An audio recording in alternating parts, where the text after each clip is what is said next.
ازيكم حبايبي عاملين ايه؟ كذا حد سألني عن الألعاب اللي هي بتبقى كده، اللي بتبقى مش عارفة هي دي ايه نوعها ايه. عموما يعني بتبقى خشب او بتبقى جامدة كده. النوع ده حلو جدا جدا للأطفال. حلو ان انت تجيبيهم وتعرفيهم له.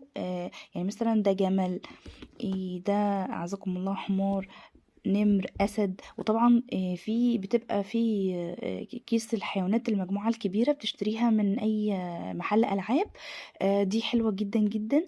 كمان بتخلي الطفل يشغل دماغه، يعني انت ممكن بعد ما تعرفيه الاسماء توقفيهم بقى كده مثلا، تلعبي معاه وتقولي له مثلا ده ايه وده ايه وده ايه وده ايه. فانا بصراحه بحب جدا النوع بتاع الالعاب ده. يعني ده مثلا اسد وتعرفي له وتقولي له مثلا الاسد بيعمل صوت ازاي، الاسد بيسكن فين، في الغابة، الجمل في الصحراء، النمر في الغابة، وهكذا. النوع ده حلو جدا من الالعاب، وانا برشحه للاطفال من السن الصغير كمان، عادي جدا مفيش منه ضرر. لانه كان مفيش منه حاجة، يعني هو لا هيتكسر فالطفل مثلا هيبلع حاجة منه او كده، ولا مثلا هيجرى اي حاجة. هو اهو لعبة زي ما انتم شايفين كده، ما شاء الله ما فيهوش اي حاجة. وكمان آمن جدا على الأطفال. ربنا يحفظ ولادنا يا رب، دمتم سالمين وبألف خير. أوضح أو صورة أوضح أهو عشان تبقوا عارفينه للي عاوز يجيبه. السلام عليكم.